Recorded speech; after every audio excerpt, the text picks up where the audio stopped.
Madame, monsieur, bonsoir et bienvenue sur votre émission Le 2025. Ce soir, nous posons une question centrale. Qu'est-ce qu'avoir 20 ans en 2025? Une génération souvent décrite comme paradoxale, naviguant entre espoir et angoisse, c'est le thème de notre grand dossier, difficulté et courage. Au cœur de cette émission, nous irons sur le terrain pour comprendre leur réalité. Au sommaire, les partis traditionnels arrivent-ils encore à attirer les jeunes? Nos journalistes ont mené l'enquête. Le parcours du combattant, un reportage exceptionnel sur le quotidien d'un agriculteur. Un sujet crucial sur un chiffre qui inquiète, 41% de l'augmentation du taux de séropositivité chez les jeunes en France. Car avoir 20 ans, c'est aussi un style de vie. Nous parlerons du pass culture, des tendances vestimentaires du moment et de ce que les vingtenaires écoutent vraiment en 2025. Avoir 20 ans en 2025, le grand décryptage, c'est maintenant. En France, près de 6 jeunes sur 10 se sont abstenus aux dernières élections nationales. Alors, quelles sont les stratégies utilisées par les partis politiques pour attirer la jeune génération en vue des élections présidentielles de 2027? C'est l'enquête de nos reporters Noé Badjiri et Albéric Dedainville. 2 mois, à Lille, la France Insoumise réunit ses jeunes militants dans un bar. Un cadre au premier abord décontracté, mais utilisé pour repérer et fidéliser de très jeunes recrues. Ouais, voilà, j'ai 14 ans, donc c'est des gens qu'on voit à la télé et tout, ça paraît un peu fou de les avoir en face de soi. Pour mener une bataille tous ensemble, il faut d'abord créer ce collectif et ce genre de soirée sert à ça. Le parti, l'objectif est clair, proposer des événements séduisants. Une première étape avant peut-être de participer à de réelles actions militantes sur le terrain. Le fait de venir dans un bar, on va dire que c'est la première étape. Parce que ça permet de jauger, de rencontrer un petit peu les autres et de voir que si on se sent à l'aise, on peut passer à l'étape suivante qui est d'aller tracter sur un marché ou faire du porte-à-porte. Allez, on sourit tous. Et les soirées bars ne sont qu'un exemple. Les collectifs locaux inventent leur propre format pour toucher les jeunes. Alors, il y a des variantes. Par exemple, les jeunes insoumis de Rennes avaient l'habitude de faire des soirées crêpes. Et puis, il y a des moments où il faut sortir un peu des manières de faire de la politique, y créer justement de la convivialité, de la solidarité, du lien social. La France Insoumise, comme tous les autres partis, l'a bien compris. C'est avant tout sur les réseaux sociaux que les jeunes sont connectés et qu'ils nouent leur premier lien avec la politique. J'étais sur TikTok et j'ai vu une vidéo de Jordan Bardella et ça m'a énervée. Et c'est comme ça que je me suis intéressée à la politique en gros. Élise n'est pas la seule à tomber sur des posts de Jordan Bardella en scrollant sur son téléphone. De plus en plus d'élus reprennent les codes des vidéos tendances et font le buzz sur TikTok ou Instagram. Un chien, un verre à la main, au plus proche de ses militants, le tout sur un ton décontracté, la vidéo cumule déjà plus de 4 millions de vues en 6 jours. Pour cette spécialiste de la communication politique, ce succès auprès des jeunes n'a rien d'un hasard. Le temps de parole sur les réseaux sociaux, il est compté. On a 3 secondes. Donc comment on capte l'attention? On ne la capte pas sur la dimension verbale et sur le contenu. On va la capter sur cette dimension émotionnelle. Et donc sur ce champ, oui, quand on est à côté d'un chien, ça veut dire quoi? 1, qu'on aime les animaux. 2, qu'on est comme une grande partie de la population. Ça compte. Pour exister sur la toile face aux influenceurs, les partis doivent se réinventer, quitte à s'inspirer directement de la pop culture. On essaie d'adopter les codes aussi de notre génération. Typiquement, pendant la présidentielle de 2022, on avait fait des affiches qui avaient repris les codes de Netflix parce que ça permettait d'attirer l'œil de toute notre génération qui a l'habitude de voir ce code couleur-là, très simplement. Lors des dernières élections européennes, près de 70% des 18-24 ans déclarent s'être informés uniquement en ligne. De quoi pousser les formations politiques à investir toujours davantage les réseaux pour capter une génération devenue quasi insaisissable hors écran. Retour sur l'annonce qui a fait réagir, Emmanuel Macron promet la mise en place d'un service militaire volontaire dès 2026 dans un contexte de crise diplomatique. Alors, comment cette annonce est-elle accueillie par les premiers concernés? Élément de réponse avec Noé Badjiri. Et oui, 30 ans après, retour notre jeunesse au garde à vous avec un service militaire de 10 mois en France dès l'été prochain. C'était jeudi dernier sur la base de la 27e brigade d'infanterie de montagne à Vars en Isère. Emmanuel Macron l'a annoncé dans un contexte international, on peut le dire, légèrement tendu. Le durcissement des menaces me conduisent à proposer aujourd'hui un service national purement militaire qui, sans être universel, peut engager toute une génération. Mais nous, évidemment, on est allé rencontrer les vraies troupes, celles devant les lycées, pour savoir si cette génération est prête à enfiler l'uniforme. Est-ce que vous serez prêt à vous engager pour le service militaire national? Non. Non, vraiment pas. Non, pas du tout.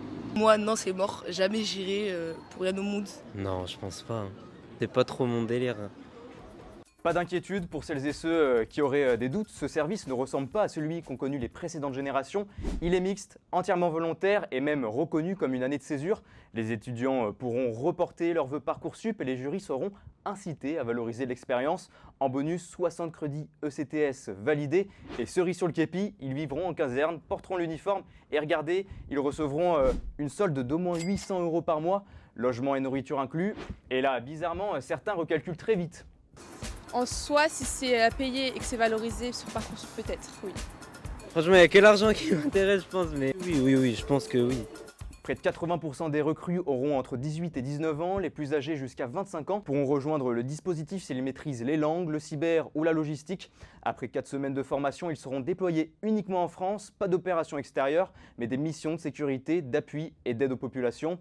3000 jeunes en 2026, 50 000 en 2035, c'est la trajectoire annoncée par l'Elysée. A noter que 3000, c'est 66 fois moins que dans les années 80. Quand plus de 200 000 appelés passaient chaque année sous les drapeaux. Avec un budget de plus de 2 milliards, mieux vaut que l'expérience soit mémorable. Pour les volontaires, les inscriptions ouvriront dès janvier sur le site de recrutement des armées. Voilà, la France se remet au garde à vous, les futurs bacheliers aussi. Enfin, dès qu'on leur expliquera que c'est payé. Ce qui motivera certains. Ce soir, focus sur le parcours de Maxime Liévin, jeune agriculteur en Seine-et-Marne et président des jeunes agriculteurs du département. Un témoignage qui illustre les difficultés d'une génération pourtant essentielle à l'avenir de l'agriculture. Reportage signé Pierre Roblin et Siméon Dieu. Devenir agriculteur à 20 ans est un parcours du combattant. Il faut savoir maîtriser les outils numériques complexes et suivre les évolutions technologiques. La société réclame des exploitations plus modernes, plus propres, plus efficaces et plus éco-responsables. Mais sur le terrain, l'ambition se heurte rapidement à la réalité. Maxime Liévin a quitté les bureaux des services informatiques pour reprendre 40% de l'exploitation agricole familiale. Aujourd'hui, il fait face à une inflation normative. En moyenne, j'avais calculé, c'est vrai qu'on fait facile 50 heures par semaine. Dans les 50 heures, il y a facile 8 heures d'administratif. Mais aujourd'hui, une fois que j'ai remboursé mes emprunts de la ferme, en fait, j'ai plus rien qui me reste à vivre, quoi. C'est quand même pas normal en travaillant 50 heures par semaine. Maxime Liévin est notamment président des jeunes agriculteurs de Seine-et-Marne. Il se bat pour la relève. C'est vrai que les jeunes qui sont motivés, qui ne sont pas issus du milieu agricole, il faut bien les former si on veut continuer à ce qu'il y ait des gens pour nous nourrir. Un cinquième des agriculteurs de France a moins de 40 ans. En parallèle, des difficultés sociales s'installent. Longues journées, week-ends sacrifiés, isolement. Et à cela s'ajoute la volonté de se faire entendre. Oui, à chaque fois on a l'impression d'éteindre un peu le feu quand on manif, parce qu'on a l'impression d'obtenir des choses ou quoi. Il y a eu des engagements pris par les politiques. Depuis, vu le turnover qu'il y a eu, il n'y en a aucun qui respecte ces engagements. Et en plus, au-delà de ne pas, on va dire, gérer les problèmes d'il y a 2 ans, il y en a des nouveaux qui arrivent. On arrive vraiment au pied du mur. Quant à la nouvelle génération, Maxime Liévin est optimiste, mais les conditions doivent changer. Dieu sait qu'on en a des jeunes dans le métier. Et tout l'été, ils n'ont vraiment pas de souci à enquiller les heures, mais il faut qu'à un moment donné, au bout, ils aient de quoi se payer. Pour moi, demain, la mesure, ça doit passer par le revenu. Une nouvelle manifestation est prévue à Bruxelles le 18 décembre. Elle est souvent mise de côté, la santé mentale est pourtant un véritable enjeu de société. En 2025, une augmentation significative des cas de dépression chez les jeunes a été recensée. Pour en parler plus en détail, nous retrouvons dès maintenant Cyrine Chekouche-Carbalido. Bonsoir Cyrine. Bonsoir Mesrara. Et oui, c'est une triste réalité d'après une étude réalisée en mai 2025 par la mutualité française, en partenariat avec les instituts Montaigne et Terram. 25% des jeunes Français âgés de 15 à 29 ans présentent des signes de dépression contre 12% en 2017. Ces troubles affectent tout particulièrement les 18-25 ans avec 28% de jeunes touchés. Ça équivaut à 1 jeune sur 4 qui souffre de tendances dépressives. Comme vous pouvez le voir, c'est le cas pour la globalité de l'Hexagone et des DOM-TOM, avec des pourcentages bien plus élevés et bien plus inquiétants du côté de l'outre-mer. 52% pour la Guyane et 44% pour la Martinique. Alors la question que l'on peut se poser, c'est pourquoi sommes-nous une génération plus sensible, plus instable, moins saine ? Il est compliqué de réellement comprendre les causes de cette augmentation, mais certains facteurs sociaux peuvent l'expliquer. Les pressions sociales, la précarité économique, l'isolement relationnel qui s'est fortement développé avec la Covid-19, mais surtout l'influence et la toxicité des réseaux sociaux. Que faire si ça nous arrive? Justement, on peut le rappeler à tous ceux qui nous regardent, souffrir de troubles dépressifs ne signifie pas que c'est une fin en soi. Il existe dans notre pays des aides gratuites et accessibles à tous. Parlez-en. Que ce soit un ami, un proche ou au 31 14, une ligne d'écoute gratuite est disponible 24 heures sur 24. Faites-vous aider et accompagner. Votre médecin traitant peut vous orienter vers Mon Soutien Psy ou une maison des adolescents. Et bien sûr, si vous êtes étudiant, vous pouvez contacter Santé Psy étudiant qui offre à la fois un soutien rapide et une prise en charge complète. N'oubliez pas que la dépression n'est pas un signe de faiblesse, c'est un trouble qui peut toucher n'importe qui. Vous n'êtes pas seul et la guérison est possible. Merci Cyrine. Et on retient donc le 31 14, la ligne d'écoute gratuite est disponible 24 heures sur 24. Toujours en santé, nos journalistes sont partis sur le terrain pour vous informer. Ils ont mené un travail minutieux autour de la question du VIH. Pourtant, les stéréotypes restent encore très présents. C'est un reportage d'Emeric de Marguerite, Assadi Tamrouche, Naïma Benchek et Adil Delmonte qui éclaire la réalité de ce phénomène revenu au cœur de l'actualité. C'est l'histoire d'une alerte. L'alerte lancée par le Conseil national du sida, qui considère que les progrès réalisés ces dernières décennies sont, je cite, en péril. D'abord, à cause d'une baisse des moyens accordés à la prévention, mais surtout parce que les chiffres de contamination repartent à la hausse. Écoutez bien ce chiffre, plus 41% chez les 15-24 ans en seulement 10 ans. Pour vous, nous sommes partis à la rencontre de ces jeunes, de professionnels de santé, pour tenter de comprendre quels sont les enjeux de cette recrudescence du VIH chez les jeunes. Après, on a 5 ans de différence, moi je suis plus grande, enfin, j'ai été plus sensibilisée je pense que les générations d'après. J'ai eu un cours au lycée mais ça a duré 1 heure et après c'était tout. Mais je suis pas du tout assez informée sur ça en tout cas. On peut l'attraper sexuellement parlant, par la salive et la chaleur et le toucher peut-être, non? Si je bois dans le verre de quelqu'un qui a le sida, je pourrais le choper aussi. Mais après, je pense que maintenant les gens ils ont plus peur de tomber enceinte que d'attraper des maladies. Moi je pense que le VIH je peux l'attraper au toucher comme ça et que j'irai pas dans les mêmes toilettes que quelqu'un qui a le VIH. Après avoir rencontré le docteur Simeka, nous avons pu échanger avec Ange. Ange a été la victime d'un sérocriminel. Aujourd'hui, il prend la PrEP et il nous explique. J'ai rencontré quelqu'un. On a passé une magnifique soirée, mais comme dans les films de Cendrillon. Et on a eu un rapport. Et le lendemain matin, il m'envoie un message. J'ai un truc à te dire, je suis séropo, je ne me soigne pas. Donc oui, j'ai déjà eu un rapport avec quelqu'un qui était séropositif. Détectable. Il y a des gens qui sont séropositifs, mais indétectables et détectables. Indétectable qui veut dire il porte la souche en lui, mais il ne peut pas transmettre en fait la maladie si il prend ses médicaments. Détectable, malheureusement, il l'a. Et peu importe s'il prend les médicaments ou pas, il peut le refiler. Alors, je suis un patient qui prend la PrEP avant le rapport et en continu. Je tiens à dire, je n'ai pas le VIH. Quand vous couchez avec quelqu'un et vous soupçonnez qu'il a une maladie VIH, vous avez 48 heures pour aller à l'hôpital. On va vous mettre sous traitement pendant 3 à 6 mois. Le sida, c'est que tu es déjà en stade final. Une petite grippe peut t'envoyer 6 pieds sous terre. Tandis que le VIH, c'est qu'en fait, tu es porteur de la maladie, mais tu ne peux pas la transmettre. Toujours en prenant ces médicaments. Les gens, dès qu'ils entendent que oui, tu as le VIH, ils pensent sida tout court. Oui. Tandis que c'est faux.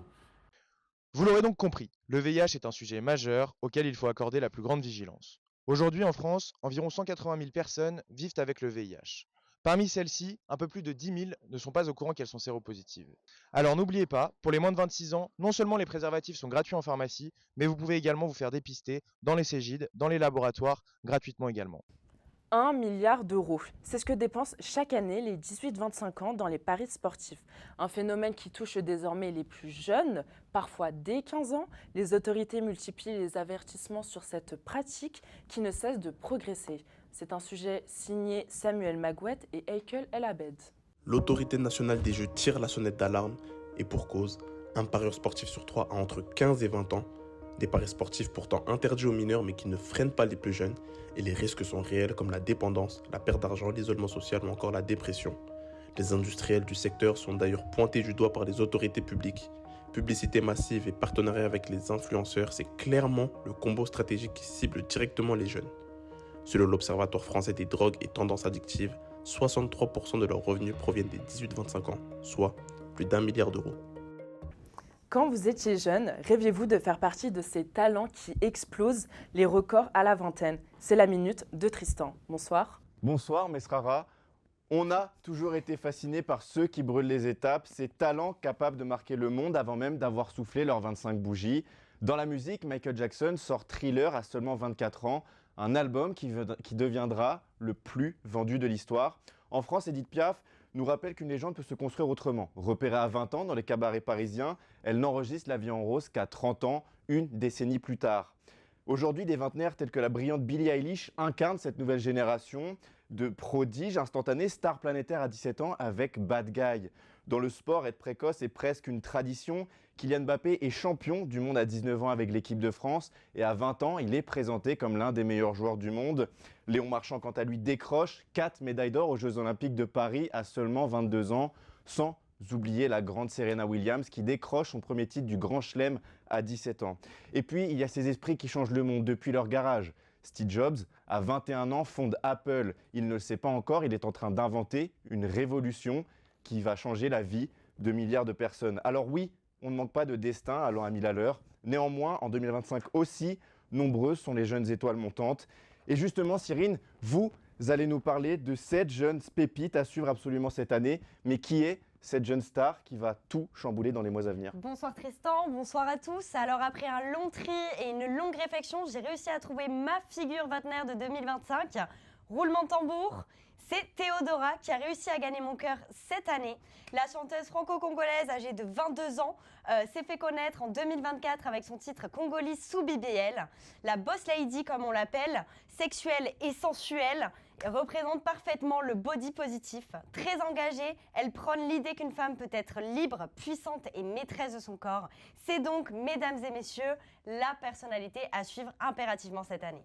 Beaucoup de jeunes passent à côté du pass culture alors qu'il offre de vraies possibilités. Bonsoir Rocco Jumeau, quelle est la raison derrière ce déclin, pourtant bien utilisé en 2022? Bonsoir Mesrara, le pass culture, on en entend souvent parler, mais dans les faits, beaucoup de jeunes oublient complètement de l'utiliser ou passent à côté de ce qu'on peut faire avec, et pourtant il peut servir. C'est le dispositif lancé par l'État pour aider les jeunes à découvrir des activités culturelles. Il suit les 15-18 ans tout au long du lycée avec un fonctionnement simplifié depuis 2025. Concrètement, il peut financer des sorties scolaires, spectacles, musées, expositions et ateliers. Le pass culture peut aussi servir sur le plan personnel. Oui, absolument. C'est souvent ce que les jeunes ignorent. À partir de 17 ans, chacun peut en bénéficier individuellement. Le pass offre 50 € à 17 ans, puis 150 € l'année suivante. Le tout est valable 2 ans et la procédure se fait directement sur l'application Pass Culture.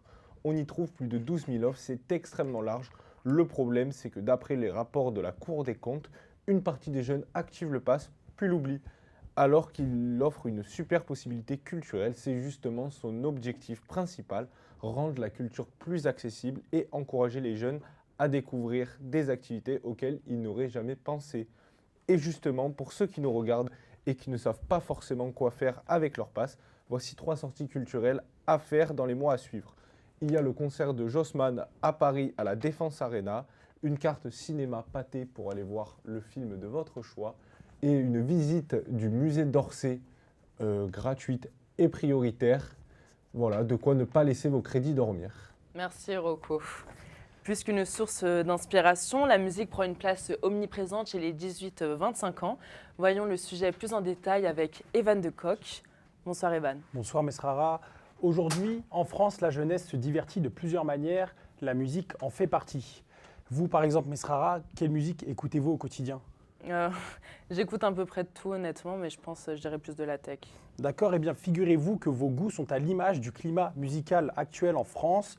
Selon l'Ipsos, l'année dernière, l'âge moyen des auditeurs français sur les plateformes de streaming était de 35 ans. Parmi cette moyenne, plus de 40% des auditeurs ont entre 18 et 25 ans. Cela montre l'intérêt conséquent que les jeunes ont envers la musique.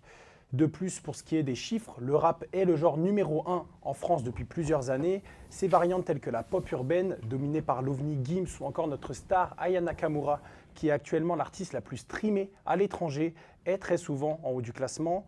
D'un autre côté, vous vous doutez bien qu'il n'y a pas que ça. Le paysage musical français est très varié et plusieurs nouveaux genres, voire sous-genres, naissent chaque année.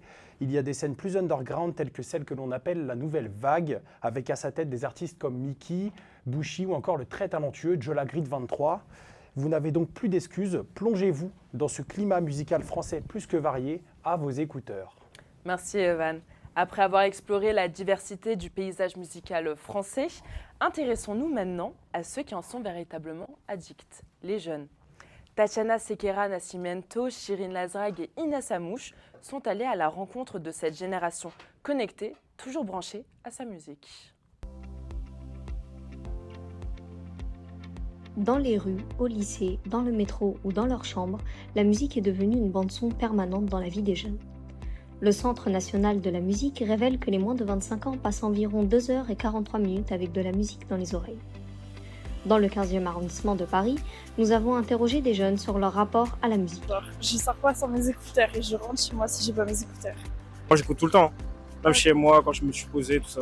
Voilà. Vraiment tous les jours pour me détendre, me changer les idées. Aussi je lis beaucoup donc ça met vraiment dans une bulle. Enfin, voilà. Quand je marche, j'ai souvent mon casque. Quand je travaille, j'écoute aussi de la musique. Et c'est vraiment au quotidien parce que c'est aussi ce qui va me permettre de passer peut-être une meilleure journée. Ces jeunes, toujours avec leurs écouteurs, traduit un trait générationnel. La musique est devenue un outil psychologique. L'étude de PubMed auprès des jeunes montre qu'elle aide à réguler les émotions et à réduire le stress. Pour eux, écouter de la musique n'est pas un loisir, c'est un refuge. Sortir sans casque, c'est perdre une partie de leur bulle personnelle. Fini les vêtements stricts, place au confort et à l'expression de soi. Aujourd'hui, les vingtenaires imposent leur propre code.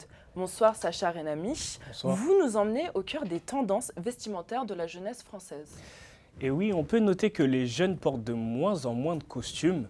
Autrefois liés au travail ou aux événements importants, ils sont maintenant considérés comme beaucoup trop formels.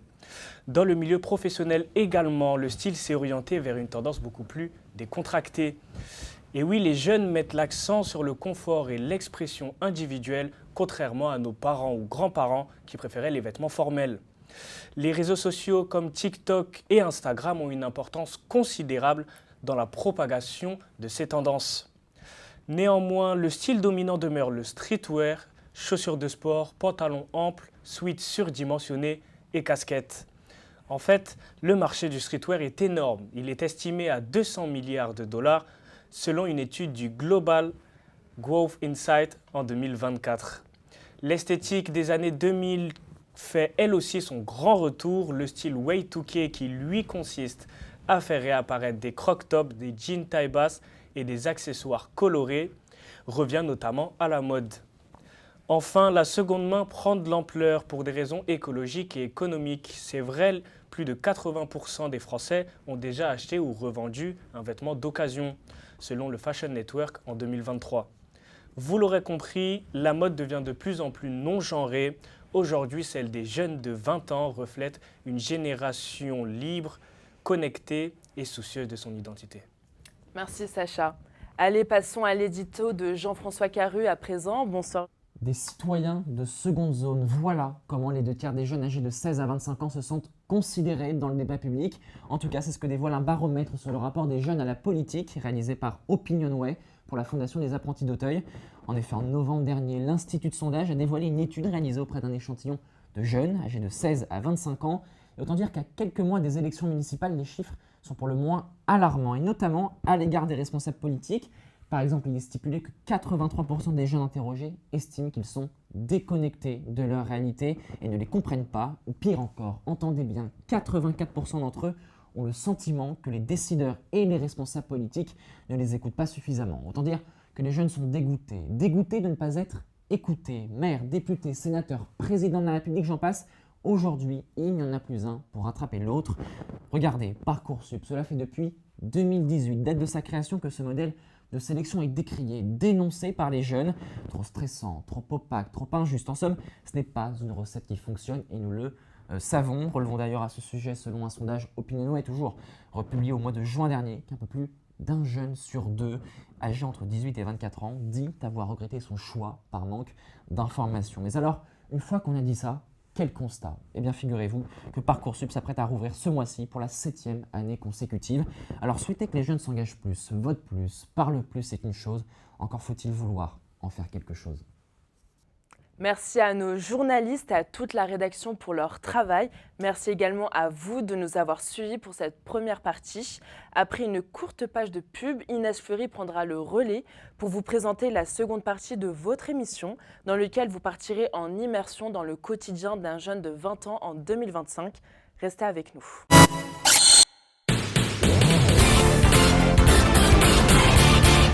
Qui n'a jamais rêvé de présenter une émission de télé, de radio ou encore faire des reportages? En tout cas, à l'ESJ Paris, on a tout prévu pour que tu deviennes un véritable journaliste aguerri.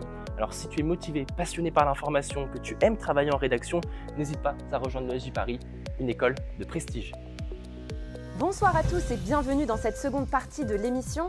Ce soir, vous allez être plongés dans le quotidien des jeunes de 20 ans, une génération en proie à des difficultés certes, mais surtout à une profonde détermination.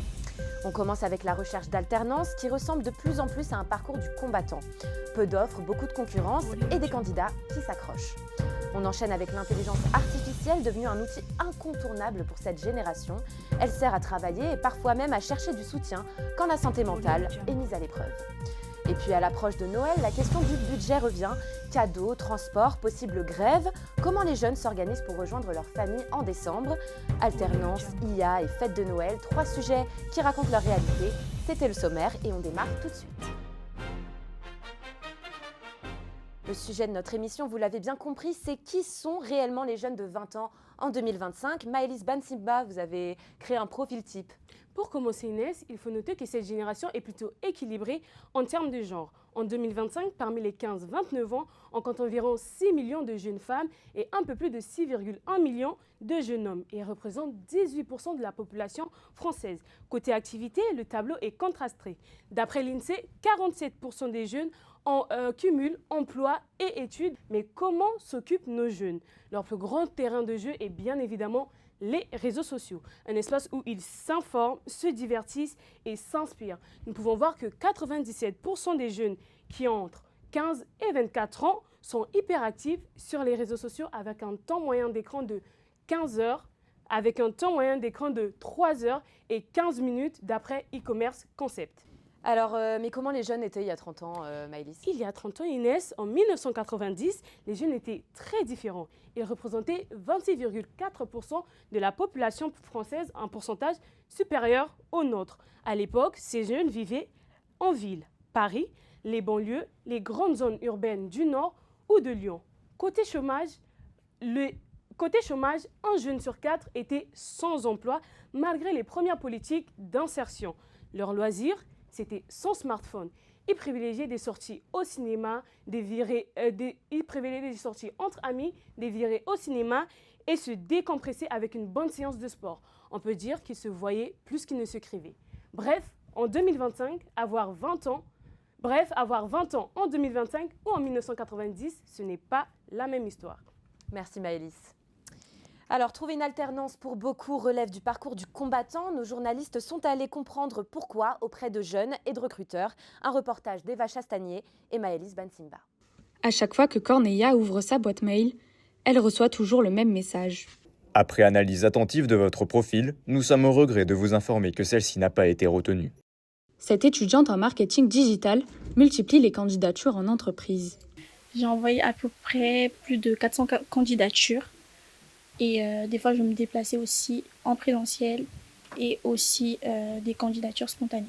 Malgré sa détermination, les réponses se font rares et les refus restent sans explication. Le fait de recevoir des réponses négatives, mais en plus de ne pas expliquer, par exemple, les entreprises n'expliquent pas pourquoi on n'a pas été retenu, par exemple, pour que je puisse à la suite m'améliorer. Et si Corneilla peine à décrocher une alternance, c'est aussi parce que les critères des entreprises ont changé.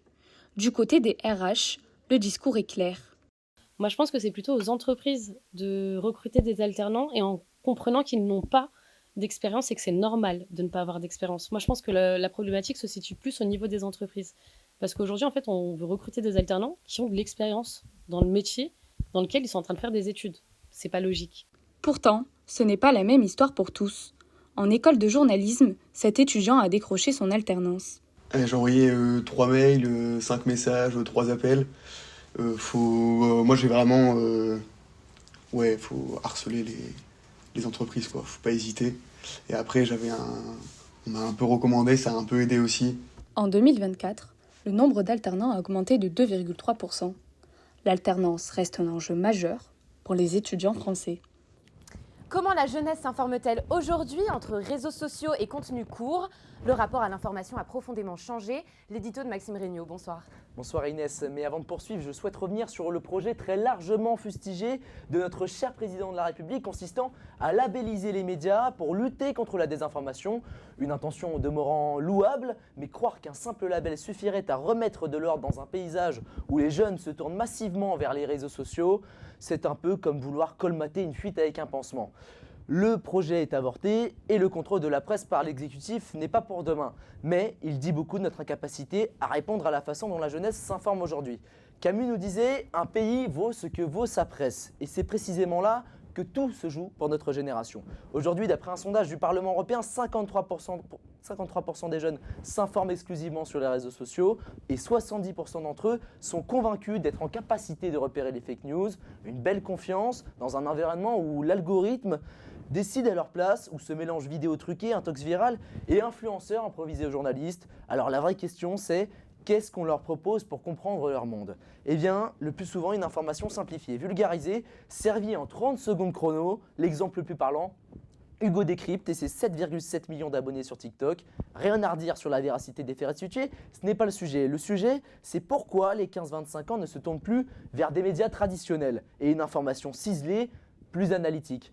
Quand sous un post Instagram du Parisien ou du Monde, on lit « Tant qu'Hugo Décrypte ne l'a pas dit, je n'y crois pas », c'est loin d'être un détail. C'est le symbole d'une perte de confiance profonde, responsable d'une certaine pauvreté intellectuelle. Alors oui, si Camus avait raison sur une chose, c'est qu'il est temps que la presse retrouve sa place. Pas en imitant les réseaux, mais en redevenant ce qu'elle doit être, un repère clair, fiable, essentiel, bref, autre chose qu'un simple contenu rudimentaire, un remède, un véritable remède contre le virus de la désinformation. Fraîchement arrivés à la vingtaine, quittant les bancs de l'école, nombreux sont les jeunes qui peinent à décrocher un emploi stable. Entre petits boulots et fin de mois difficiles, ils tentent simplement de s'en sortir. Un reportage de Julie Armand, Léonas et Elisabeth Eoussou. Nous sommes à Lagny-sur-Marne. Emma et Kevin ont la vingtaine, ils vivent ici. Comme chaque matin, ils sortent, sans vraiment savoir ce que la journée leur réserve. Pas de CDI, pas de planning, seulement l'espoir de décrocher, un jour, un emploi stable. Et comme beaucoup de ces jeunes, sortis récemment du système scolaire, la recherche d'un emploi est devenue un travail à plein temps. Mais un travail qui, lui, ne paye pas. Je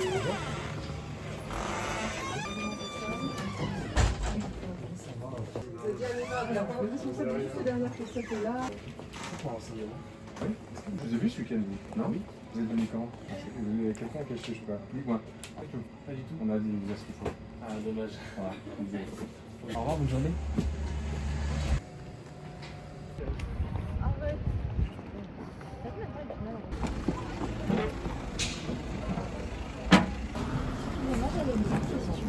Est-ce que vous recherchez des personnes par hasard? J'ai déjà rien à faire alors. D'accord, ok, pas de souci.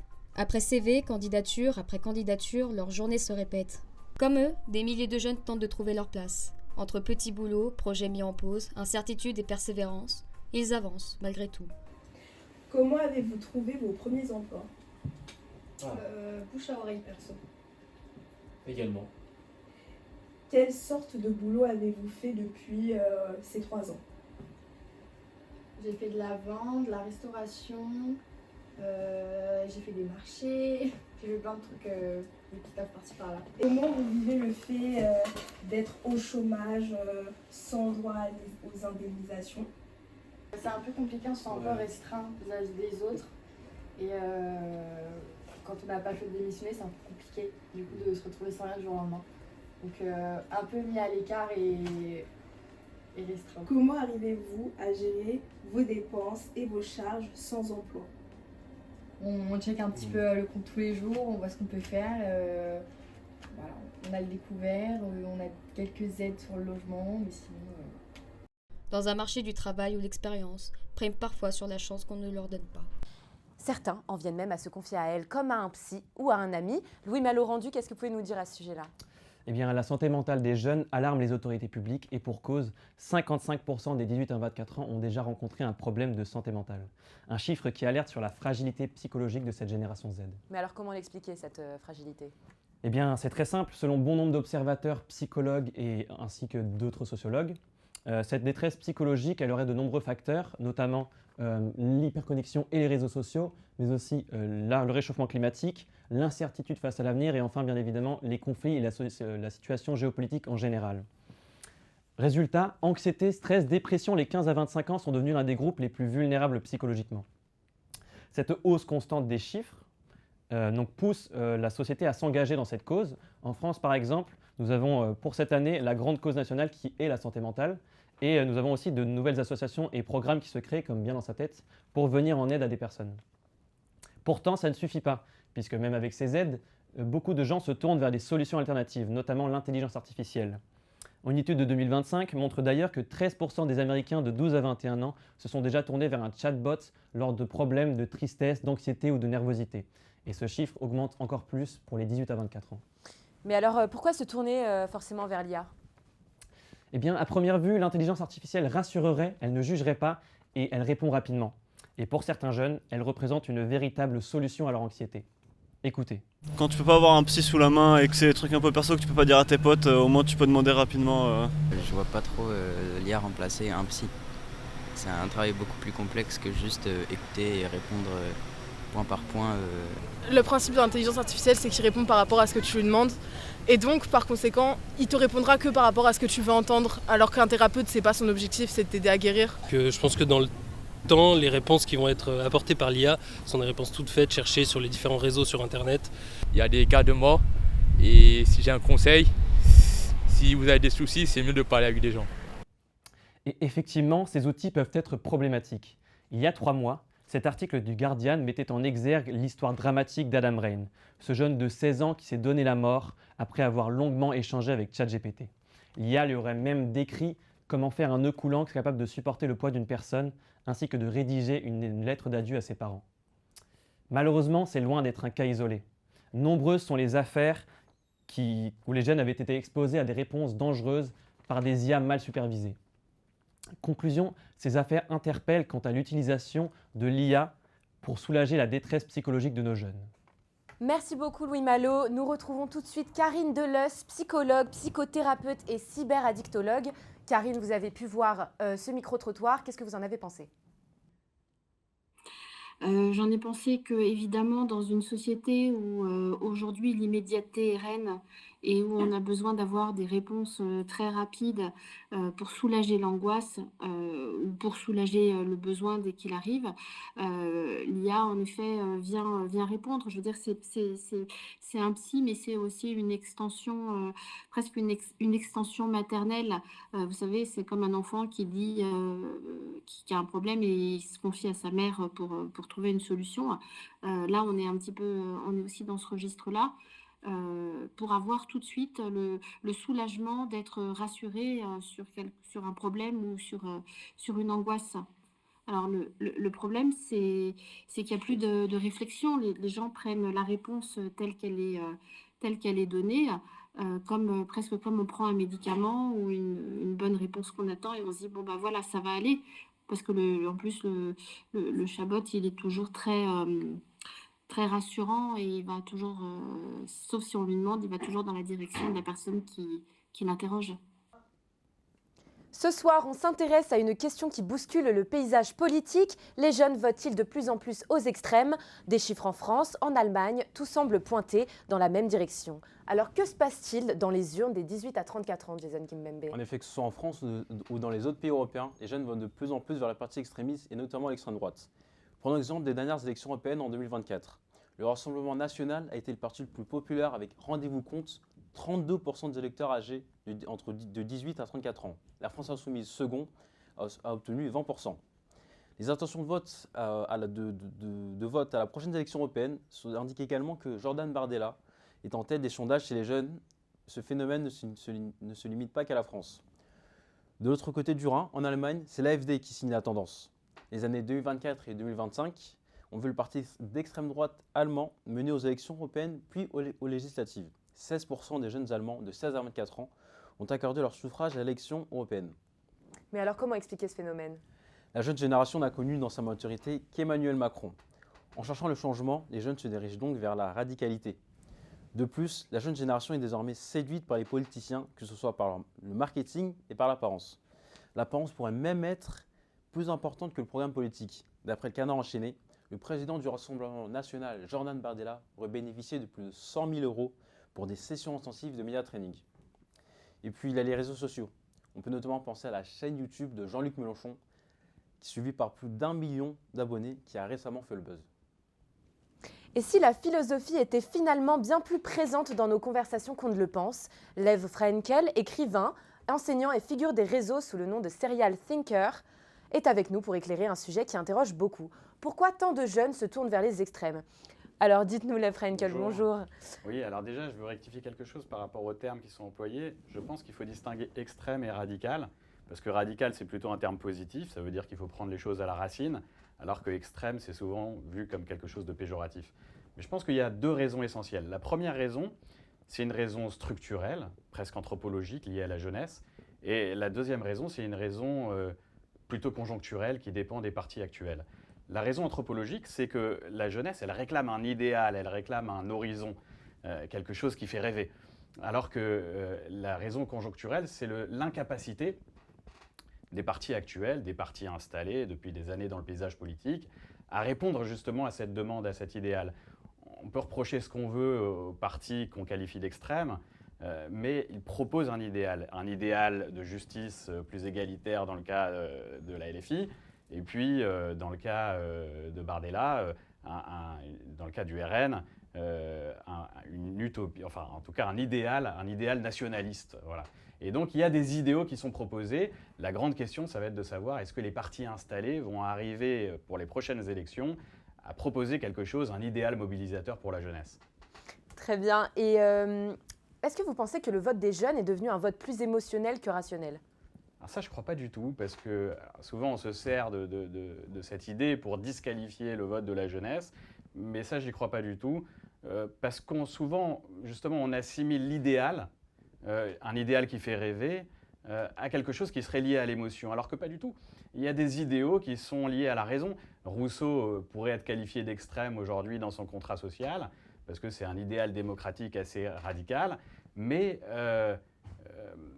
je pense que c'est un idéal, enfin, en tout cas, Rousseau le présente comme un idéal de la raison et absolument pas des émotions. Et à contrario, on pourrait qualifier le vote pour certains partis centristes ou pour Macron, par exemple. Il y a certaines personnes qui ont voté pour Macron tout simplement parce qu'il était beau.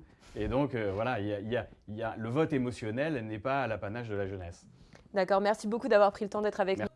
Nous enchaînons avec le grand format de cette émission. En Haute-Marne, une forteresse militaire de 1870 se refait une beauté grâce aux jeunes de l'association Arcade. On retrouve tout de suite Augustin Daucher sur les remparts de Langres.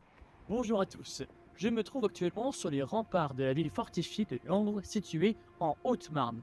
De ces remparts, nous avons une vue imprenable sur le fort de la Pointe de Diamant, situé à quelques kilomètres de là. Perché à plus de 450 mètres d'altitude, il contrôlait les voies d'accès entre la Haute-Marne et la Bourgogne. Son architecture massive, faite de casemates enterrées et de bastions de pierre, incarnait la modernité militaire de l'époque. Ce fort-là, c'est un fort au Serré de Rivière qui a été édifié après la défaite de 1870. Donc le général Serré de Rivière avait dit il faut qu'on se reprotège de notre frontière avec une nouvelle défense. La stratégie de Serré de Rivière repose alors sur une idée simple mais révolutionnaire, remplacer les vieilles forteresses classiques par un réseau de places fortes modernes, dispersées et surtout capables de résister aux nouveaux obus explosifs. Autour de celle-ci, il établit une ceinture fortifiée pour les protéger. C'est dans ce contexte que naît alors le fort de la Pointe, construit en seulement 3 ans, entre 1874 et 1877. Mais celui-ci ne servira jamais. Laissé à l'abandon après le départ des troupes américaines, il sera racheté en 2009 par Jean-Rémy Riboud, qui entreprend alors des travaux colossaux pour réhabiliter le fort. Donc, pour vous donner un ordre d'idée du bois qu'il y avait sur le fort, j'ai quand même coupé 14 hectares, dont sur le fort 3 hectares, qui m'a représenté presque 4000 stères de bois. Pour l'aider dans cette tâche pharaonique, l'association Arcade fraîchement créée envoie alors des bénévoles. Ensemble, ils redonnent vie au fort lors de camps réunissant une vingtaine de jeunes âgés de 18 à 30 ans. La 5e année cette année, qu'il y a des camps qui viennent. Alors au début, c'était des camps, il y en avait un ou deux dans l'année. Et aujourd'hui, c'est vrai que ça a monté en puissance, c'est formidable. Ça a avancé beaucoup de choses cette année. Pratiquement déjà tout le mois d'août a été complet. Et là, on a fait un boulot magnifique. Et moi, ce que je suis le plus heureux, c'est quand ils partent et qu'ils en abandonnent. Cette année, 2 jeunes présents dès les prémices du projet sont venus s'installer avec Jean-Rémy pour pouvoir l'aider pendant une année entière. Ils ont fondé l'Amicale du Fort. Je suis François Houillet, président de l'Amicale du Fort. On travaille en partenariat avec l'association Arcade. L'intuition de l'Amicale du Fort est née en lien avec Arcade et un groupe de Dijonnais qui étaient habitués au fort. Et on reste partenaire de cette association parce qu'ils vont continuer de venir l'été pendant les vacances scolaires. Et nous, on vient en complément avec une présence de longue durée et une concentration des efforts sur le fort en particulier. Donc François Fabre, vice-président de l'Amicale du Fort. J'avais fait une session arcade cet été. C'est comme ça que j'ai découvert le fort de la Pointe du Diamant. Et maintenant, on est en permanence avec François sur le fort de la Pointe du Diamant pour aider le propriétaire Jean-Rémy à réhabiliter le fort. Les finances, une source d'interrogation permanente pour Arcade comme pour le fort. En 2020, le Covid le frappe de plein fouet. Les revenus sont alors en chute libre. 5 ans plus tard, sa brocante, pourtant une vraie caverne d'Ali Baba, peine à drainer du flux. Qu'importe les difficultés économiques, Jean-Rémy Riboud déborde de projets. Spectacles, concerts, visites, chambres insolites, l'histoire du fort de la Pointe de Diamant n'est pas prête de s'arrêter.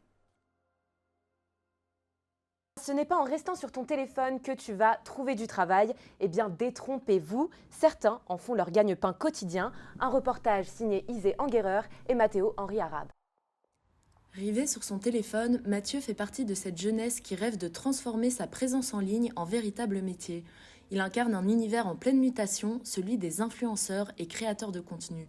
Il y a quelques années, rares étaient ceux qui pouvaient en vivre. Sous le pseudonyme de Kalali, il a déjà rassemblé une communauté impressionnante. Plus de 160 000 abonnés sur TikTok et plus de 100 000 sur YouTube. Coucou tout le monde, c'est Kalali, je suis à Los Angeles avec Katsai. Je m'appelle Mathieu, sur les réseaux c'est Kalali, j'ai 29 ans et je parle de musique sur les réseaux sociaux et à côté je bosse en agence d'influence et à côté je mixe aussi, je DJ aussi. On va dire que ça a vraiment commencé à partir de 2020 sérieusement pendant le confinement parce que j'étais rentré chez mes parents, après j'étais en école de commerce et avec le Covid j'ai dû rentrer, j'étais à Taïwan et du coup forcément je m'ennuyais de ouf donc je me suis dit je vais parler de musique et tout sur TikTok, c'est là où ça a pris. Avoir un métier passion c'est cool mais si en plus tu peux faire à côté quelque chose de plus stable et qui te permet de pas t'enfermer dans ce moule là tu vois parce qu'en fait c'est des algorithmes et tout donc t'es vraiment complètement enfermé dedans, ça te permet de grandir aussi. Un jour peut-être tu vois si je peux faire que ça et gagner très bien ma vie, bien sûr évidemment. Si ce métier attire autant, c'est qu'il promet avant tout l'indépendance. Travailler pour soi, créer librement et toucher une communauté jeune et engagée. Aujourd'hui, avec plus de 50 millions d'utilisateurs actifs sur les réseaux sociaux en France, le paysage a profondément changé. Les audiences se fidélisent et une véritable économie numérique s'est structurée autour de ces personnalités. Pourtant, seul un quart des créateurs français parviennent à en faire une activité à temps plein. Certains ont franchi ce cap, c'est le cas de Zoé, connue sous le nom de Zoé No Gluten, qui cumule près d'1 million d'abonnés sur Instagram. Bon, je suis très bordélique, hein. Donc là, c'est tous des colis que j'ai reçus. En fait, comme je travaille dans tout ce qui est alimentation et nourriture, en fait, tout prend de la place. Là, par exemple, c'est une marque avec laquelle je travaille. Attends, je vais le mettre sur la table. C'est un colis de la marque Coro, tu vois, et j'utilise beaucoup leurs produits. Aujourd'hui, oui, je suis rémunérée majoritairement quand même par des collaborations avec des marques. Pendant très longtemps, je le faisais pas du tout parce que je créais du contenu pas pour ça. Moi, je créais du contenu à côté de mon métier qui était maîtresse d'école. Je me suis dédiée à Instagram parce que maîtresse, je me dis que je peux y retourner alors qu'Instagram, c'est une opportunité qui est là et je me dis qu'il faut la saisir. Mathieu et Zoé sont l'exemple de la transformation de ce secteur. Entre reconnaissance et scepticisme, la création de contenu demeure un métier en transition. Certains y voient encore un simple hobby, d'autres y trouvent une véritable voie professionnelle.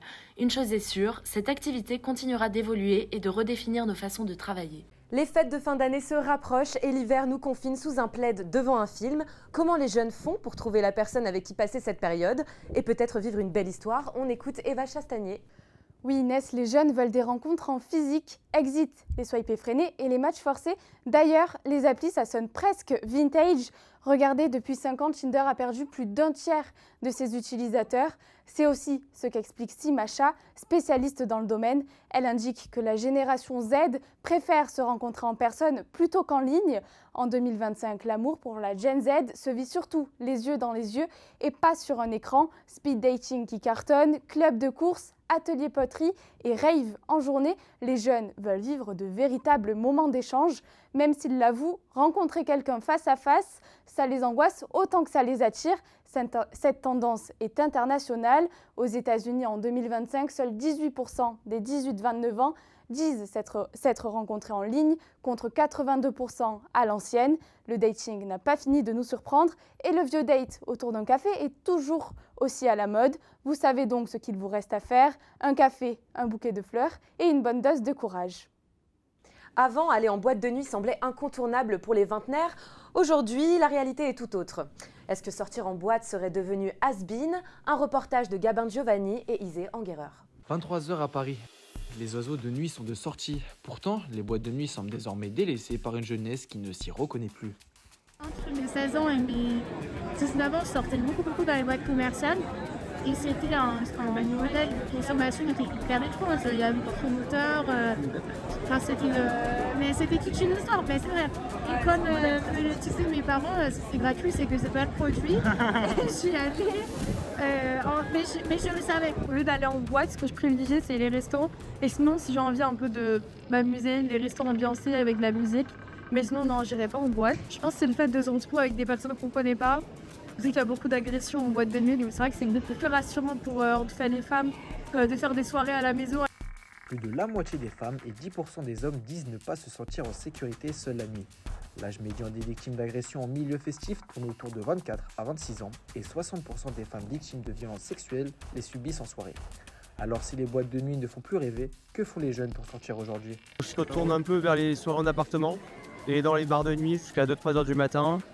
Si les jeunes délaissent les boîtes de nuit, c'est souvent pour des raisons très concrètes.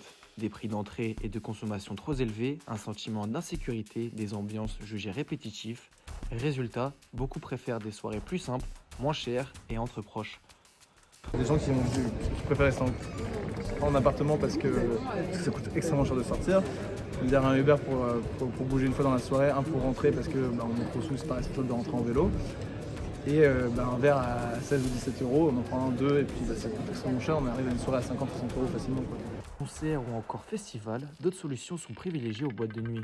En fait, si je veux vraiment aller danser et tout, je préfère aller au festival, ou en date. Au final, entre le coût, l'insécurité et l'envie de soirées plus libres, les jeunes réinventent leur nuit loin des pistes de danse. Une chose est sûre, la fête change, mais elle n'est pas prête de s'arrêter. Alors, nous voilà au début du mois de décembre, à l'approche des fêtes de Noël. Offrir de beaux cadeaux, prendre des billets de train et passer Noël en famille. De quel budget dispose-t-on pour les fêtes quand on a 20 ans? Un reportage de Nathan Boudana et Gwenegan Régent. Jingle bell, jingle bell, jingle bell rock. Jingle bells swing and jingle bells ring. La neige n'est pas encore tombée sur les toits de Paris, mais la magie de Noël, elle, est bien présente dans les rues et dans le cœur des Parisiens. Entre inflation et budget restreint, les étudiants s'adaptent pour réjouir leurs proches, sans faire flamber le porte-monnaie. Je suis encore étudiant, j'ai un loyer à payer, j'ai un emprunt à payer. Forcément, ça va se faire ressentir sur les dépenses de Noël. En effet, beaucoup d'entre eux ne peuvent pas se permettre de dépenser des centaines d'euros pour les fêtes et mettent en œuvre des astuces pour ne pas se ruiner. C'est ventilé entre mois de novembre et mois de décembre, comme ça t'étales le paiement en fait, tout simplement. Utiliser des sites de comparateurs, notamment pour les trucs comme Amazon et tout ça, ou alors les trucs reconditionnés avec Amazon Warehouse ou ce genre de choses. Et vous êtes plutôt achat en ligne ou en présentiel? Je préfère directement parce que j'aime bien de parler avec des gens et qui m'aident à choisir et alors réfléchir. Plus en ligne. Justement, depuis ces dernières années, c'est plus en ligne depuis que les prix ont augmenté. Il y a plus de choix en ligne, donc ça facilite au niveau des prix. J'ai beaucoup profité du Black Friday pour acheter des choses et alors des vêtements et pour acheter des cadeaux pour ma famille et pour des amis. Nous sommes avec Ewan, étudiant de 18 ans, qui nous explique comment il aborde financièrement la période de Noël. Moi, vu que je suis étudiant, je fais souvent mes courses dans les périodes de Black Friday parce que c'est les moments où clairement c'est le moins cher. Et donc je vais sur des sites comme Amazon, Back Market, où il y a des prix vraiment attractifs et j'ai pas tous les moyens non plus d'aller sur n'importe quel site à n'importe quel moment.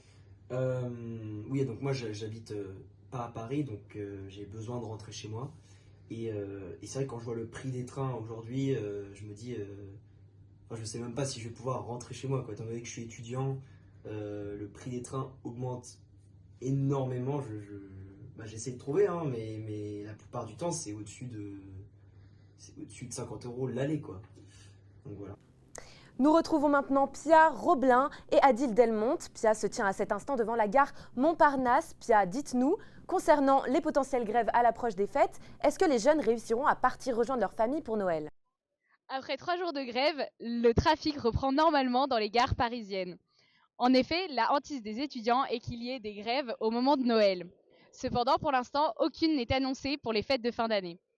Au pire des cas, il resterait les covoiturages ou les bus. Nous vous tenons au courant pour la suite des événements.